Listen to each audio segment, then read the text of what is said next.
નમસ્કાર દર્શક મિત્રો, ધી લોકસત્તા શોમાં આપનું સ્વાગત છે। કેરળ બાદ ઉત્તરાખંડમાં મેઘરાજાએ ભારે તબાહી મચાવી દીધી છે।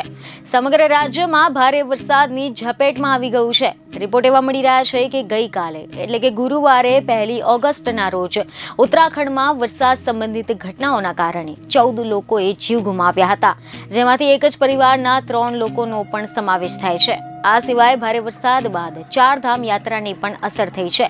ટ્રેક રૂટ પર ભીમભાલી નજીક ભૂસ્ખલન બાદ કેદારનાથ ખીણ સંપૂર્ણપણે કપાઈ ગઈ હતી।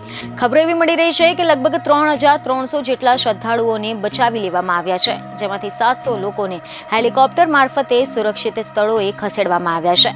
તમે જણાવી દઈએ કે ઉત્તરાખંડમાં ઘણી બધી નદીઓમાં ભારે પૂરની સ્થિતિનું નિર્માણ થયું છે, જેમાં ઇમરજન્સી ઓપરેશન સેન્ટરમાંથી એવી માહિતી સામે આવી કે હલ્દવાની એક બાળક પૂરમાં વહી ગયું હતું અને જેની શોધખોળ હજુ પણ ચાલુ છે। કેદારનાથ યાત્રા દરમિયાન ઘણી બધી જગ્યાએ ભૂસ્ખલનની ઘટનાઓ સામે આવી છે, જેના કારણે આ યાત્રા રોકી દેવામાં આવી છે।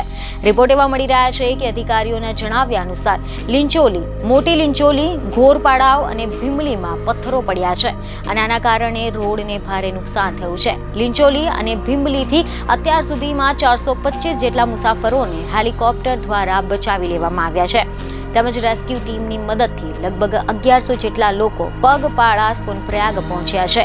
જ્યારે રાજ્યમાં ભારે વરસાદની અસરને જોતા સરકાર અને વહીવટી તંત્ર ઉત્તરાખંડ વરસાદની આફતને પહોંચી વળવા પ્રયાસો કરી રહ્યા છે। નીચાણવાળા વિસ્તારોમાં રહેતા લોકોને એલર્ટ કરવામાં આવ્યા છે, જ્યારે પહાડો પર લોકોની મુસાફરીને લઈને પણ એલર્ટ જાહેર કરવામાં આવ્યું છે। બીજને ખબર સાથે ફરી મળીશું। ધન્યવાદ।